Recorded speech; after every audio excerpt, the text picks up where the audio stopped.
So, good news. I actually got a video today, and it really feels like a gift.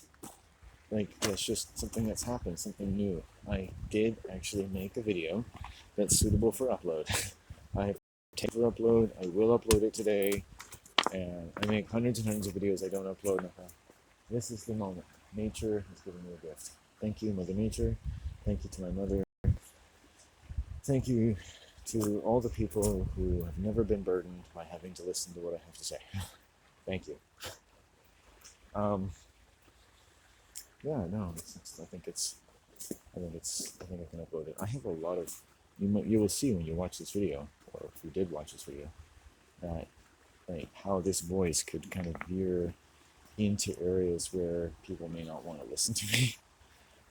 In other words, don't even trouble yourself to think about what I had to think about before I thought about this stuff in this particular way. How I had to say different things to my risk offending any number of people. So, and offending myself, because what good am I going to be to the world?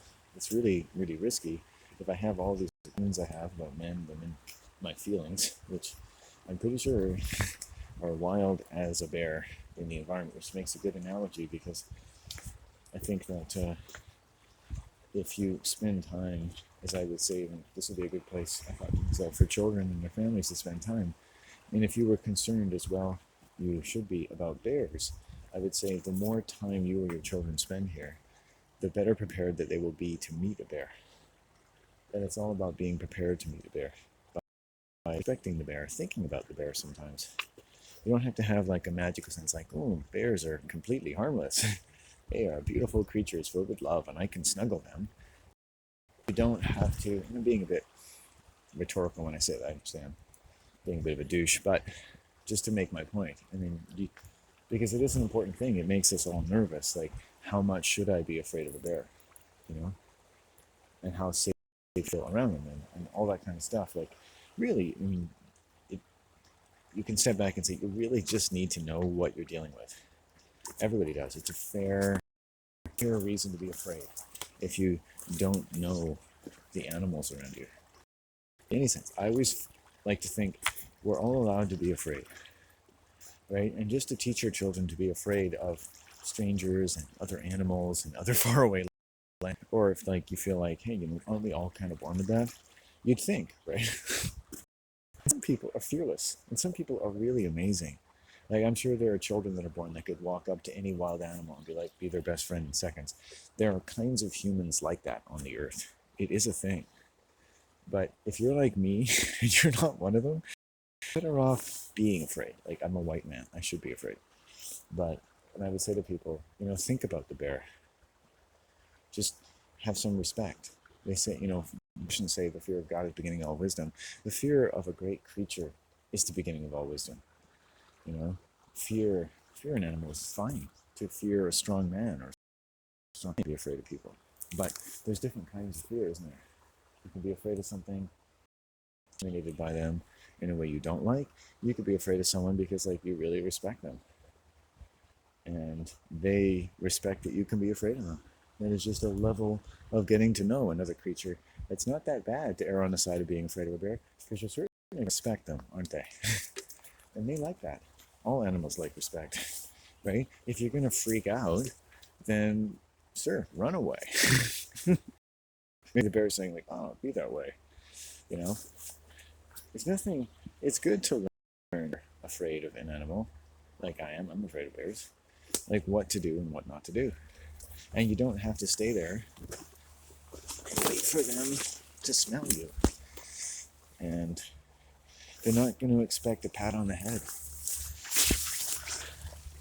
I could tell you about my bear experiences, but mostly I would say get used to thinking about bears and respecting that any territory could be their territory, or whatever that means to you. It's like learning, if you live in Canada or parts of the world with bears. There's a lot of parts of the world with bears. There's slugs. Learning to live with slugs, in the land of bears. To move like the slug in the land of the bear. And what I've gathered in my life is admiration, walking as I do in lands with bears, for people all over the world who go camping, or go any place where bears are. I really do. I don't mean to be facetious. Like, I don't think most people are stupid. I think people camp, they know there could be wild animals. Most people pick that much up, right? And if you didn't, that's okay, because I didn't grow up in a family that really talked about that very much. We went to like regular camping places, so no one really talked about bears, you know? So interesting enough, right? It just didn't come up. So I mean, I guess my family's on the stupider side. It just didn't come up. And if I hunted or camped with my children, I think the subject of bears would definitely come up, you know? Because like I'd be like, well, you should respect them. They're very big animals.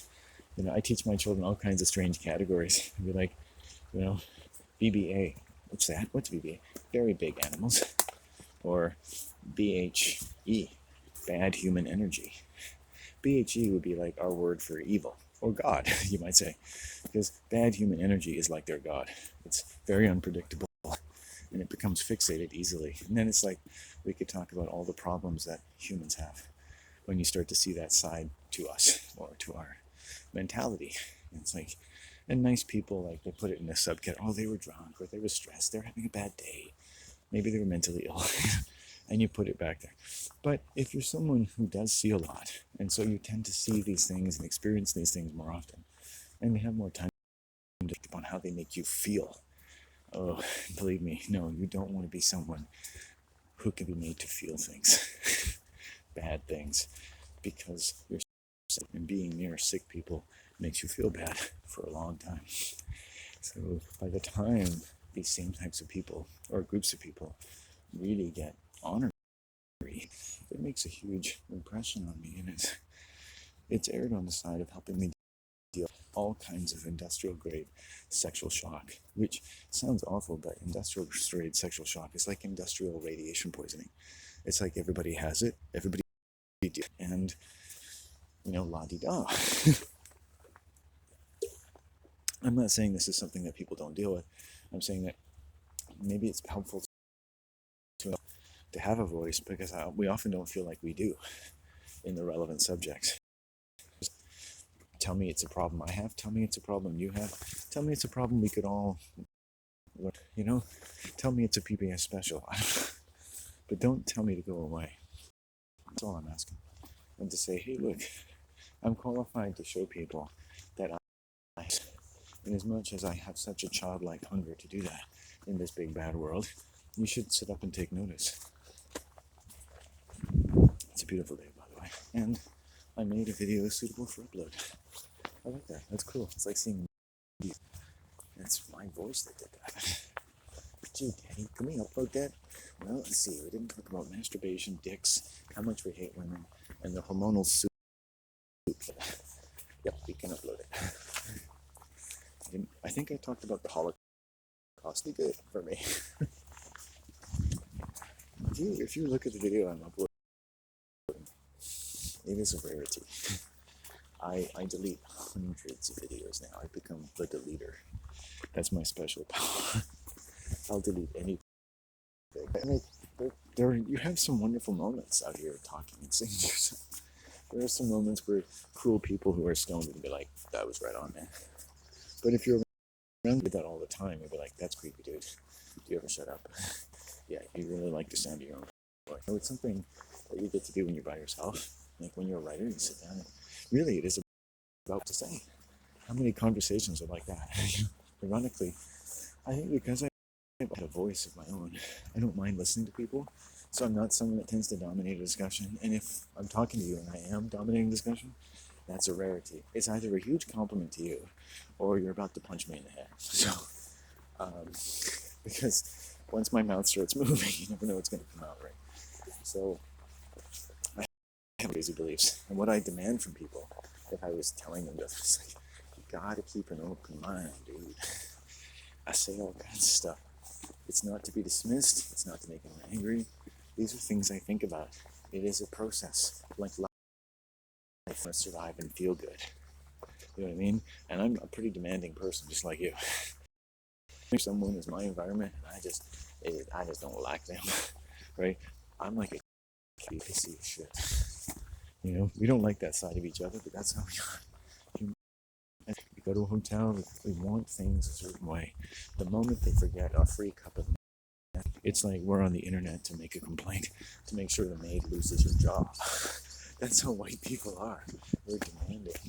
And I'm not surprised. I know why. Because we often don't get everything we want.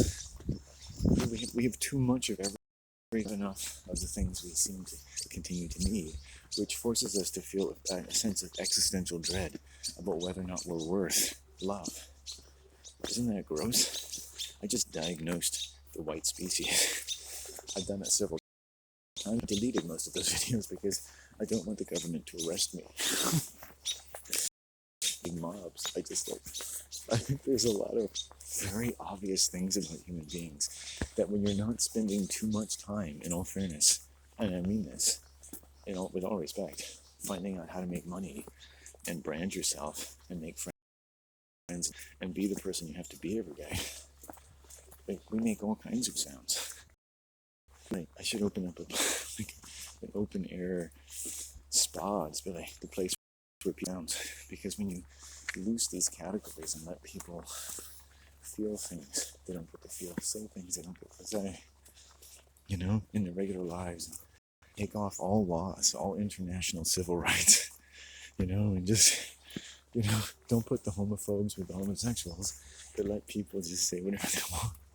Women who've been raped, men who've been raped by women, let them walk around and yell at the top of their lungs, carrying fake ammo and drawing up plans for each other's assassination. I don't know. What would you see? I think you'd see a lot of scared animals who just want to be in their own space. And go off to the clearest open space with a nice stream and probably have a nice meal and make a campfire. And if somebody wanted to wander over and sit and make some offering, maybe bring some coffee or tea or a gift, sit down, smoke, look at the stars, maybe move on, just quietly, camp to camp. And it'd be enough that enough people would have time to themselves. And if you heard someone crying or yelling, you just stayed away from their campfire. And then one day you say, look, campfire 36B isn't yelling at the top of his lungs about women and his mother anymore. You think we should organize a few women and go over there with a welcome package or something? It's some potpourri. It's like, then another lesbian would step in. It's like, no, that's not the way you want to go with this one. He'll expect that. He needs to live without all feminine contact until he aches for it. And then when he's at his suffering the most, then we'll come in and fuck him. Wait a second. We'll put the lesbians in charge of my fate. And they're like, who's that? It's me. I'm the guy you're talking about. Like, this is all interesting and everything, but I just got some organic oatmeal on the fire. I really like my own space, but I do get a little lonely sometimes. And one or two of you look, fairly doable. I got some frozen hot dogs you could use, and when you're done getting all sloppy and stuff with yourself, we can all have a natural discussion. Aren't we all natural philosophers? Don't we all miss our mommies and daddies? Isn't it important to understand that we're to be surrogates for the inestimable objects of our first love for the world, and not to be the scapegoats of other people's indeficiencies about things we could hardly expect from each other? We live in, and aren't we compassionate for each other, to spend time around each other, and to be courteous in our thoughts, and to share some things, quiet, wordless though they may be, that we could simply listen to the stirring of the wind and feel content. And all who wish to sigh, please feel free to do so. I would rather you sit and sigh and sob to yourself quietly, or laugh, tell a joke you wouldn't want me to hear, than we have to sit here and waste each other's fucking time. Or second. What do you say?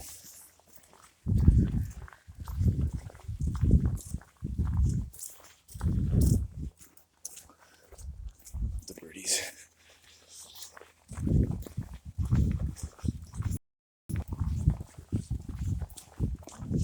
I've been smoking a lot today too. But I guess you could say I'm in the zone.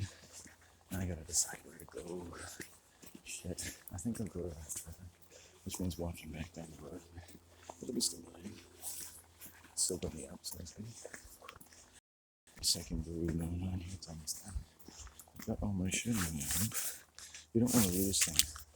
When you get stoned and get comfortable, that's when you're losing your wallet and your keys. So I'm really on top of that. First few years I was walking, I would leave things sometimes, and I still drop a joint here and there. And thankfully, I'm often able to retrace my steps and find it. I actually found a joint I dropped in the middle of the woods.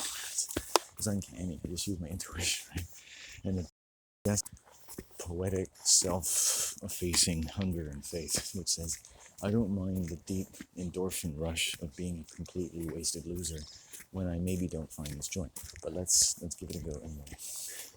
And if I was with somebody who said, fuck your joint, and you would have felt like a loser following me around the woods, and I would have said, you're no help, you're ruining my cheek.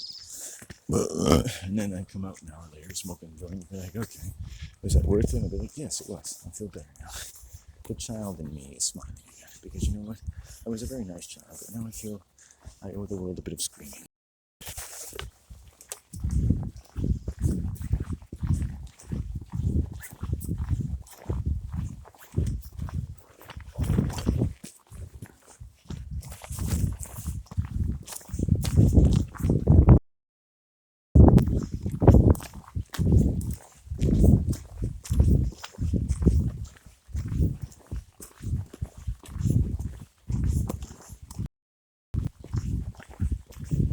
I'm sort of the natural misfit. I like these roads, and the parked cars and stuff. They're stoned, and your mind starts to settle. And how many ragtag bunches of blackberries have I walked by in my life? And as I thought earlier today, and I recall, all these days in the woods are ever going to add up to much. Am I going to ever be around that fantasy group of 30-something yuppie hippies in some beautiful stone hearth, and everyone's drinking malted, what's the word? Fermented heath or ale or mead or something. And they're like, oh, Landon, tell us your stories about walking all the parklands. Well, yes, well, many a fair day I've wondered if it would all mean anything at all. So many bushes you can see without ever seeing a woman's bush. And you wonder if it's telling anybody. Because it just seems sad and pitiful. But now around my new friends, people who finally seen the gem that I am, to invite me to your home, allow me to live among you, to see your women naked, never to have to worry that I will ever touch. Quite frankly, I'm psychologically impotent. But that's okay. They'll dig that. Tell me all the problems. And I'll learn things that I didn't want to know about it. But that's okay. Your secrets are safe with me. And they'll say, Toast, Landon, the leading medicine man. Share us some more of your cool, awesome stories, dude. Well, there's this time when I got into a lady's car and she told me that I smoked too much because it smelled. That's not exactly what happened. She actually asked me, have you had a cigarette today? On a road on a part of an island, it's kind of being stuck in the middle of Arizona, very far away. And she was kind enough to stop. She asked me if I'd had a cigarette today, and it just so happened, on a rare occasion, I do have a cigarette. And of course I told her. And she said, sorry. And you kind of take this kind of abuse, and you slowly, in this deep, bitter nerves that run through your male body, you learn to profile these women. I'm going to remember the likes of you. Because while I lived in that place and other places since, I got to tell you, like, a lot of these people are white women. You know, obviously living by very firm set of principles. You know, and it's just, I suppose if you weren't the person on the receiving, it would be harder to understand how deeply disturbing that is. That you could say, I wish you hadn't stopped. You know, you really should have just drove along. You know, because it's not, I don't think your customer relations are very good.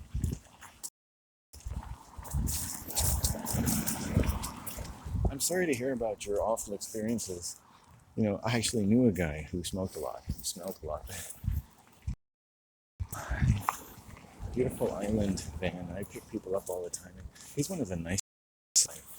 Smoked like a chimney. Played for cigarettes. Beautiful. Was a classical guitarist.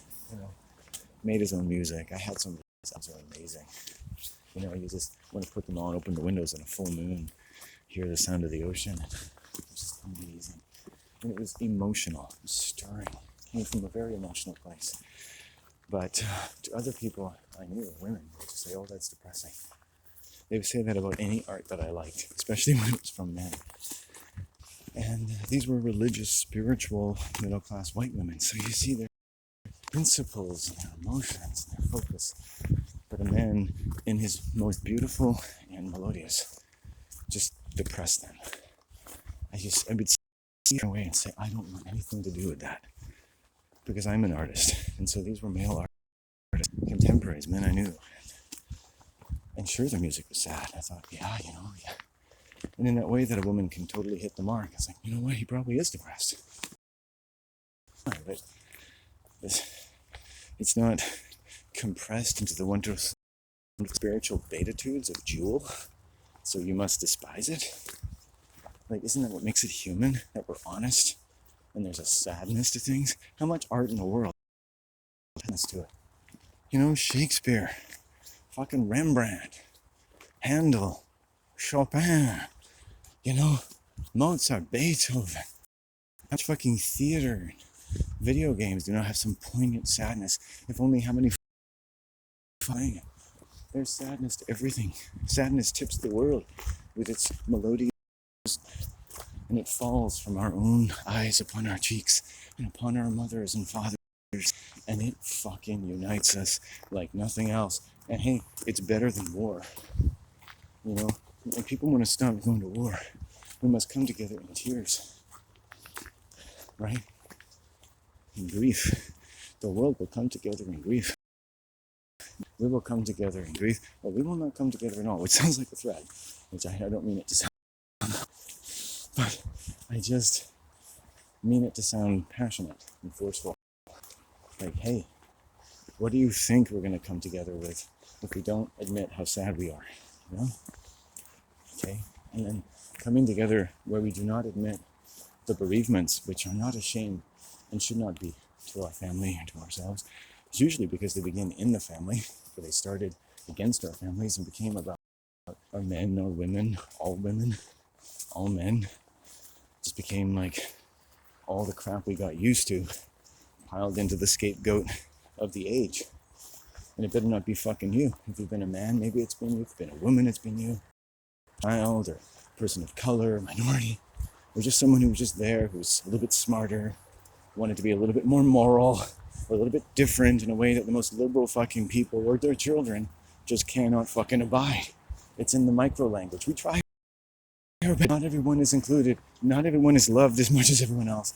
White people don't even love all their children the same amount.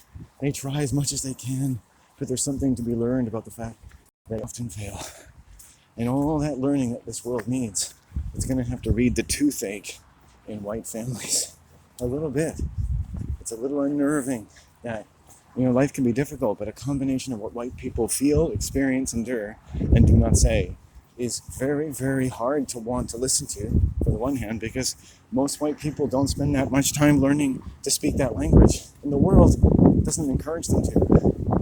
The world, for many of its own purposes, and rightful as they may be, do not encourage white people to get in touch with their feelings. So emotions, right? Emotions, the emotional part of life, which to me includes the feminine part of life and includes some of the best things about being a man, which is what? Being with the feminine. Being around feminine energy that smiles at us and says, hey, that's a good man. We like him, respect him, right? Piss him off, you piss us off. We're nice women, we're strong.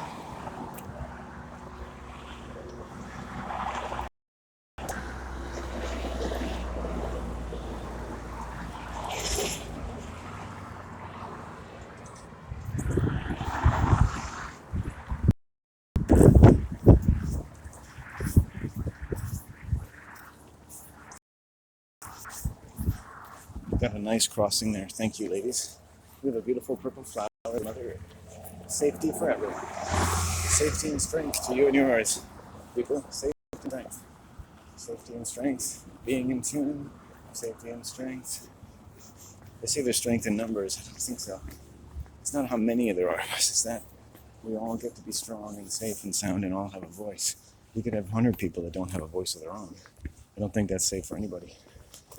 Forget the numbers. Let's have all the voices working. Right? Prioritize, everyone. Let the voices, if we entered some sort of maelstrom and I was the lead voice of the entire human race, the were our voice completely snuffed out by some invisible darkness, mine would have the last say. And I wouldn't say protect your young or cover your genitals. They keep your voices sound. Sorry, this is the big one, folks. No, keep your voices sound. This one's gonna hurt. The genitals be damned. Voices sound. Keep your voices sound. And then 1,000 years went by, and the 21st were like, I heard something about keep our voices sound, but what the fuck happened to our genitals? And so today's voices are basically, to this day, in this sort of mythological creation, like, it's starting to wake up and go, what the fuck happened to our balls? Good. Use your voices, man. You kept them sound. Your balls, not so much. All right, you did what you were told. It was good. Don't worry. Right, they're a bit bruised, but we can put them back together. There's been great advances in the surgical repair of men's testicles. It's been a long time, man. Here's a voucher. You get one free Teflon Dogo. Let them crack together like Alec Baldwin and Glengarry. Good. Big balls. That's it. I like big balls. I can't help it. Why about the size of their balls? What is it about their size which is so wonderfully about? My balls are big. I think they're really big. One was like, my ball. That would have been good for me. I was very shy. Not very confident young man. I was like walking in a parade with school and be like, my balls are so big. Mine could never be big enough. I could never be too arrogant to carry their humongous weight between my legs. The women should kneel and catch a few drops. It's really good to know they know all about jobs they can do. Special jobs we give them when we are feeling primed. And we really know the wonderful food they make us. And then they give us these jobs to do. They're really their jobs that they do. And jobs we receive the benefits from without any workers' compensation, except you can brush your hair. Landon, they get the point. But do they? Do they really?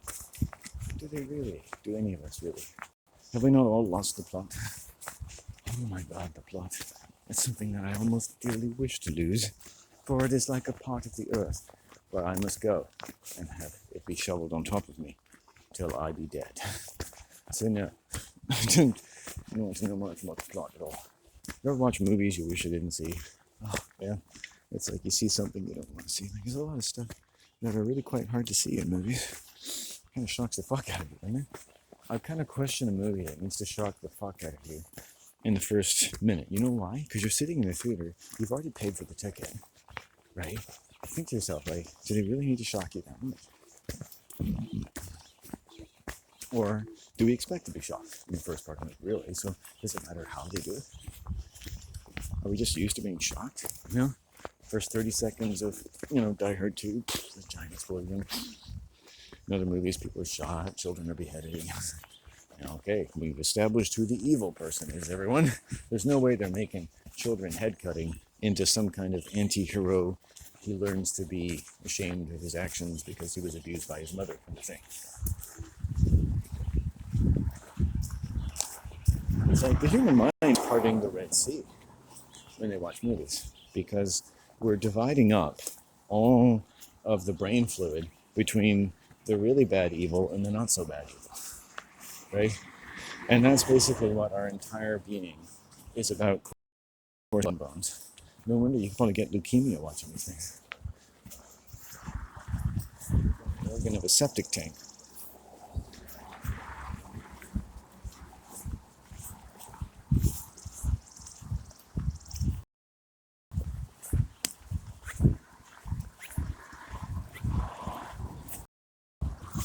This thing went fine.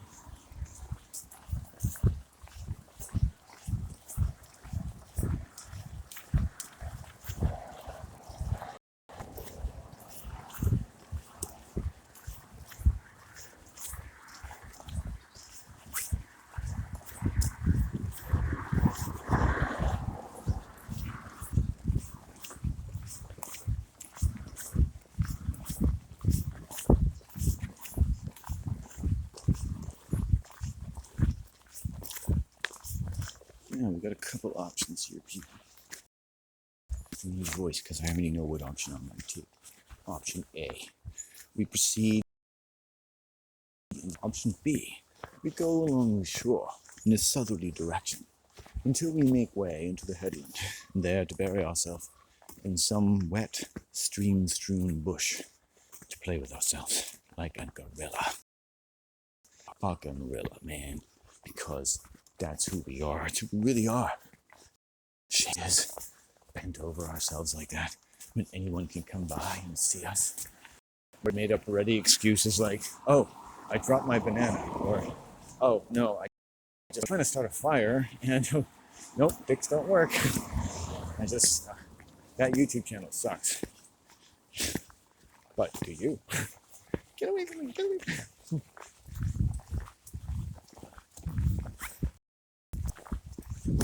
You've used butt, suck, and dick, so their female algorithms like suck and dick in the same sentence must flee immediately. This fifth wheel is called a cougar.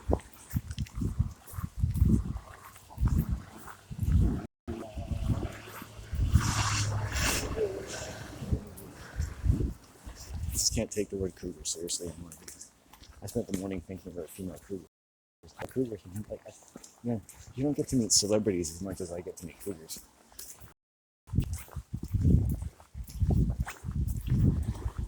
Every one of them is like a strange celebrity because, it's like a celebrity because they're fairly self-focused and they're very exacting. The white, middle-class, older female, they definitely, some of them do like to err on the side of trying to direct my behavior. Even tell me how to behave.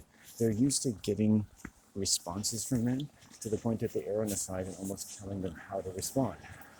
It's very interesting and how people err on this side from us. Because in a sense that one is, and maybe they're excited by everyone, or maybe they're just excited a bit extra by you. In any case, their excitement and you put together makes you feel a little weird. And not like the rope in gym class. More like, I don't know, some sort of strange gorilla female coming along and picking you up by your underwear and throwing you in a pile saying, I'll fuck you later. So it's a very different feeling from the male perspective, as a feeling sort of clairsentient type of guy. How some women deal rather sort of peremptorily, sort of aggressively, efficiently with getting to know me and what to do with my time, such as it is worth, such as it is to them. Because I don't need to